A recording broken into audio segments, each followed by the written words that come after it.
ઉદાહરણ નંબર 12 14 બિલકુલ સિમ્પલ છે, તમે જાતે જોઈ શકો છો. સ્વાધ્યાય 1.4 માં આપણે કામ કરીએ. નીચેના વિધાનોમાં કારક ઓળખો અને વિધાનના નિષેધ લખો. હવે જો વૈશ્વિક કારક, આ એક શબ્દ આપણે શીખી ચૂક્યા છીએ. અહીંયા તમારી પાસે બે પ્રશ્નો છે. અહીંયા હું અંડરલાઈન આપું છું તમને.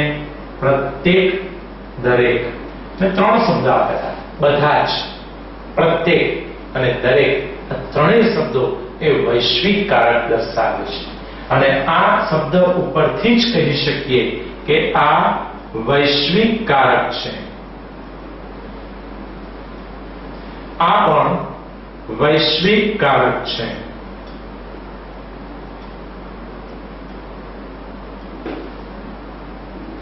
હવે એનું નિષેધ પણ લખવાનું છે આપણે.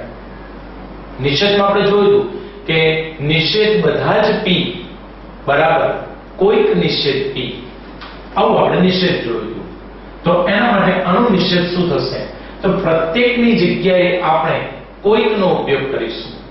ત્રણ શબ્દો છે એની જગ્યાએ કોઈકનો ઉપયોગ કરીશું અને કોઈકને બદલે આ ત્રણમાંથી કોઈ શબ્દનો ઉપયોગ કરીશું. તો અહીંયા આપણે દર્શાવીએ નિષેધ. લખીશું આપણે કે પ્રાકૃતિક સંખ્યાઓ a અને b ની કોઈક, આ કોઈક શબ્દ નીચે અંડરલાઈન કરું છું. આપણે પ્રત્યેકને હટાવી અને કોઈક મૂકીએ છીએ. કોઈકની જોડ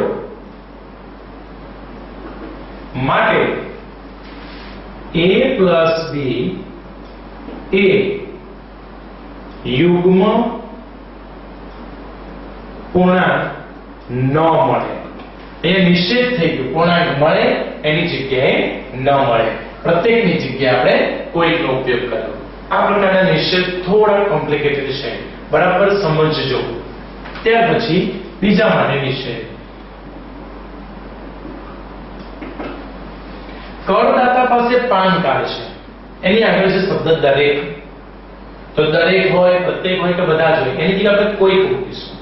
તો આપણે એવું કહી શકીએ કે કોઈક કરદાતા એવા છે કે જેની પાસે પાન કાર્ડ નથી. કોઈક કરદાતા એવા છે કે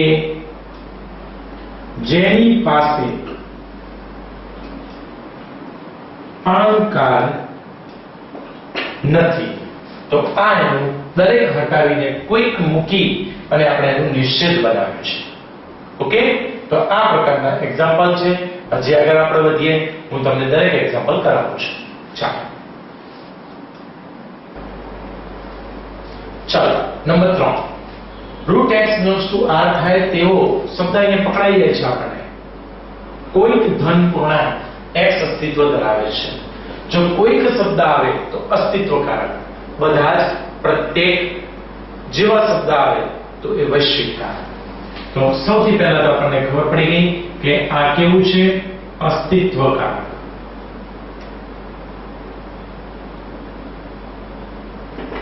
હવે આનો નિષેધ શું લખી શકાય? કોઈક છે એની જગ્યાએ આપણે વાપરીશું પ્રત્યેક.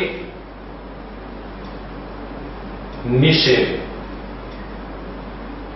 પ્રત્યેક ધન પૂર્ણાંક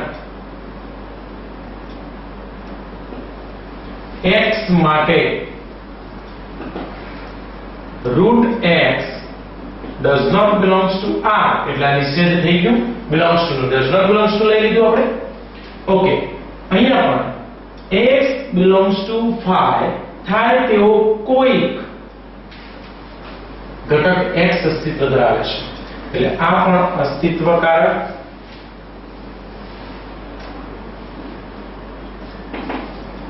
આનો પણ આપણે નિષેધ જોઈ લઈએ.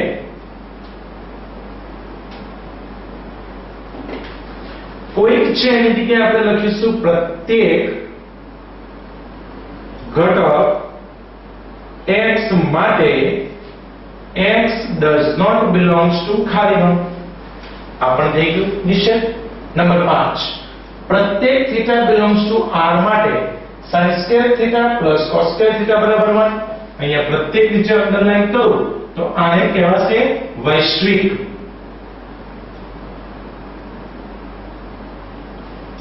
કારક. આનો પણ નિષેધ જોઈ લઈએ. નિષેધ કહેવાય છે આનું કે પ્રત્યેકની જગ્યાએ કોઈ થીટા બિલોંગ્સ ટુ r માટે sin square theta plus cos square theta is not equal to 1. Okay, ચાલો આગળ. ચાલો નંબર 6. ફક્ત સીધી પટ્ટી અને પરિકરની મદદથી દરેક ખૂણાની રચના થઈ શકે છે. આના માટે આપણે કોની પર ભાર આપીશું? દરેક શબ્દ ઉપર, જે દર્શાવે છે કે તે વૈશ્વિક કારક છે. ઓકે, ચલો હવે આપણે આનું નિષેધ જોઈએ. આનું નિષેધ દરેક લખ્યું છે ત્યાંથી આગળ વધીશું કે કોઈ ખૂણો એવો છે કે જેની રચના કોઈ ખૂણો એવો છે કે જેની રચના ફક્ત સીધી પટ્ટી અને પરિકર ની મદદ થી થઈ શકતી નથી. બરાબર, ખ્યાલ આવી ગયો? કોઈ ખૂણો એવો છે, દરેકની જગ્યાએ કોઈ, કે જેની રચના ફક્ત સીધી પટ્ટી અને પરિકરની મદદથી થઈ શકતી નથી. નેક્સ્ટ, 18 વર્ષ કરતા વધુ ઉંમરની બધી જ વ્યક્તિઓ મતદાર છે. અહીંયા આપણે બધી જ ઉપર ભાર મૂકીશું, જે દર્શાવે છે પાછું વૈશ્વિક કારક. હવે આનો નિશ્ચય શું થશે? આનો નિશ્ચય બહુ સરળ લાગે છે મિત્રો. 18 વર્ષ કરતા વધુ ઉંમરની પ્રત્યેક વ્યક્તિઓ મતદાર હોતી નથી. બરાબર છે આનો નિશ્ચય? નિશ્ચય 18 વર્ષ કરતા વધુ ઉંમરની દરેક અથવા પ્રત્યેક, જે લખવું એટલે લખી શકાય, દરેક વ્યક્તિ મતદાર હોતી નથી. ઓકે, હવે આ જ પ્રમાણે 7 સુધી મેં તમને શીખવાડ્યું છે. મને આશા છે કે 8, 9, 10 માં તમે જાતે પુરુષાર્થ કરી શકો છો. એટલે આ તમારા માટે. ઓકે, ચાલો.